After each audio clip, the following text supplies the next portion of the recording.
3 MSC Cruise Line ships have been docked at the Dover port in Qatar to provide top-notch luxury accommodations for 6,762 England celebrities and World Cup fans. While sailors live it up partying on the high seas, the crew members making it possible are struggling to survive. MSC Cruises, which operates and owns the ships, is undergoing a stringent investigation by the International Criminal Court over allegations that the Cuban crew members were reportedly subject to slave-like treatment.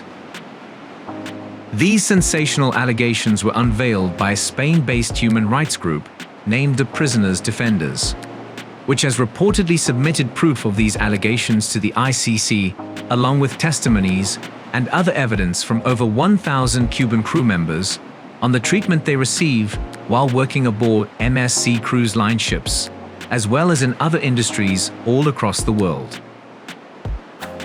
One of the allegations is that MSC crew members received 20% of their salaries, and the remainder went to the Cuban government to help it gather foreign currency reserves.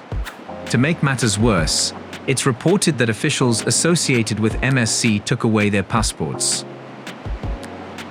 Prisoners Defenders has reportedly undertaken a thorough investigation for the past 5 years. The MSC ships mentioned to be using Cuban slaves are the MSC Poesia and MSC Opera, both of which are currently in use for the World Cup.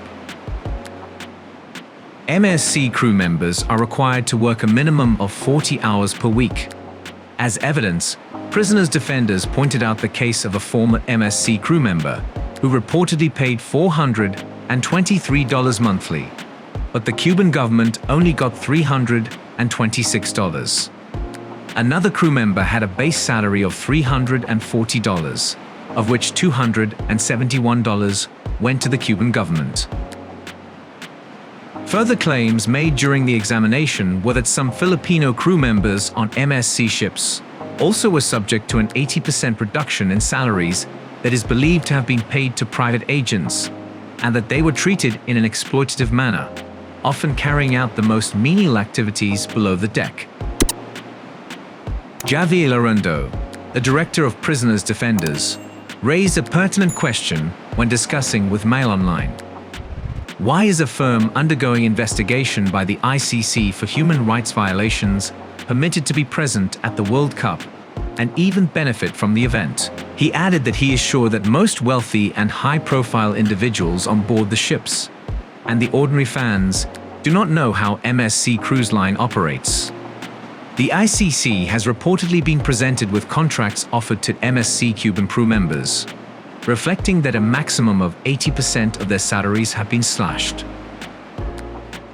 MSC Cruise Line hired Cuban crew members via a Havana-based employment agency, which is part of the Cuban government.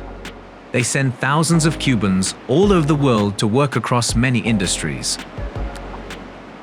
Per campaigners, this generates the government $8 billion every year and is the primary source of the country's foreign revenue.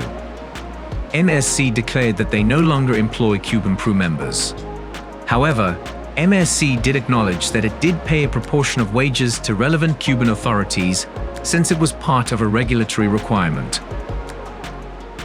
MSC also said in a statement that they are well aware of the report presented by Prisoner Defender that represents an action against the Cuban government for the management of salaries of their crew members, not against MSC Cruises or cruise lines. It makes extraordinary allegations regarding MSC's conduct, which they refute. MSC also explained that like any other major cruise line company that operated in Cuba, they had to engage Cuban crew members via the employment agency. This was a requirement the Cuban authorities had put forward. While MSC has paid the entire salary of each crew member employed on their fleet, local regulatory requirements indicate that part of this was offered to Cuban authorities for allocation to the respective families of their Cuban crew members. Responding to the allegations revolving around the mistreatment of Filipino employees, MSC Cruise Line confessed that it had paid a percentage of their salaries via agencies. MSC also mentioned that this is a typical arrangement in some jurisdictions, and that they will abide by the legal demands of the countries their crew members come from, besides offering them competitive pay and good working conditions to appeal to them.